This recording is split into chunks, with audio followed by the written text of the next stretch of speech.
महाशिवरात्रि का दिन देवी पार्वती और भोलेनाथ के जन्म जन्मांतर का साथ और पूर्णता प्राप्त प्रेम का प्रमाण है। इस साल शिवरात्रि का पर्व 18 फरवरी 2023 को मनाया जाएगा। देवी पार्वती ने सदियों प्रतीक्षा और कठोर तप के बाद फाल्गुन माह के कृष्ण पक्ष की चतुर्दशी के दिन शिव को पति के रूप में पाया था। शिव जी सकल सृष्टि के स्वामी हैं। शिव के इतर माता पार्वती ने कभी कुछ और नहीं चाहा, लेकिन एक ऐसा भी वाकया है जब भोलेनाथ को माता पार्वती के क्रोध का शिकार होना पड़ा था। इतना ही नहीं, देवी पार्वती ने क्रोध की आग में भोलेनाथ को ही श्राप दे दिया। आइए जानते हैं आखिर क्यों माता पार्वती ने शिव को श्राप दिया। शिवरात्रि का पर्व 18 फरवरी 2023 को मनाया जाएगा। शिव के अलावा माता पार्वती ने कभी कुछ और नहीं चाहा, लेकिन ऐसा क्या हुआ जब देवी पार्वती ने शिव जी को ही दे दिया श्राप। भगवान शिव की किस बात से नाराज हुई माता पार्वती? रावण और गंगा से जुड़ा क्या था श्राप, जाने। महाशिवरात्रि 2023। महाशिवरात्रि का दिन देवी पार्वती और भोलेनाथ के जन्म जन्मांतर का साथ और पूर्णता प्राप्त प्रेम का प्रमाण है। इस साल शिवरात्रि का पर्व 18 फरवरी 2023 को मनाया जाएगा। देवी पार्वती ने सदियों प्रतीक्षा और कठोर तप के बाद फाल्गुन माह के कृष्ण पक्ष की चतुर्दशी के दिन शिव को पति के रूप में पाया था। शिव जी सकल सृष्टि के स्वामी हैं। शिव के इतर माता पार्वती ने कभी कुछ और नहीं चाहा, लेकिन एक ऐसा भी वाकया है जब भोलेनाथ को माता पार्वती के क्रोध का शिकार होना पड़ा था। इतना ही नहीं, देवी पार्वती ने क्रोध की आग में भोलेनाथ को ही श्राप दे दिया। आइए जानते हैं आखिर क्यों माता पार्वती ने शिव को श्राप दिया। देवी पार्वती ने दिया शिव को श्राप। पौराणिक कथा के अनुसार एक बार देवी पार्वती ने महादेव के समक्ष चौसक खेलने की इच्छा प्रकट की। भोलेनाथ ने देवी के प्रस्ताव को स्वीकार कर लिया। चौसक का खेल शुरू हुआ।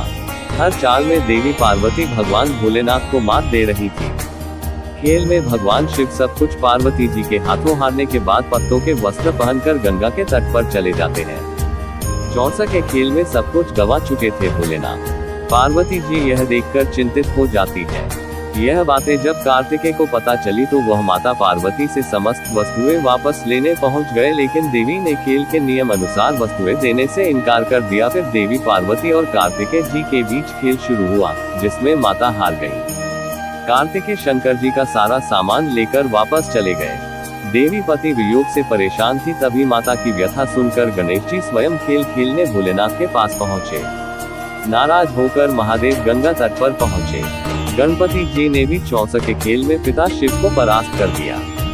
अपनी जीत की खुशी का समाचार गणपति ने माता को सुनाया तो उन्होंने पिता को पुनः कैलाश पर लाने की बात कही। गणपति जी ने दोबारा प्रयास किया, लेकिन शिव नहीं माने और इस बार भोलेनाथ के भक्त रावण ने गणेश जी के वाहन मूषक को बिल्ली का रूप धारण करके डराकर भगा दिया।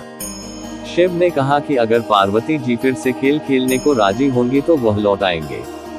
शिव ने चौसक का पासा बदला। पार्वती जी ने महादेव के प्रस्ताव को स्वीकार किया। चूंकि अब शंकर जी अपना सब कुछ हार चुके थे, ऐसे में पार्वती ने उनसे पूछा कि अब उनके पास खेल में हारने के लिए क्या है। इस पर नारद जी ने अपनी वीणा शिव जी को सौंप दी। खास बात यह है कि इस खेल में भगवान विष्णु ने भोले शंकर की इच्छा से पासा का रूप धारण कर लिया था। अब खेल में भोलेनाथ हर बार जीतने लगे।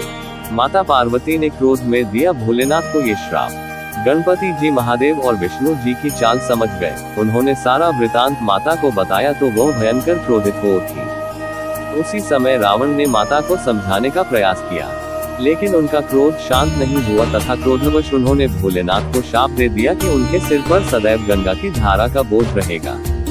वहीं इस खेल में शिव का साथ देने पर रावण को भी श्राप दिया कि एक दिन भगवान विष्णु ही उसका अंत करेंगे।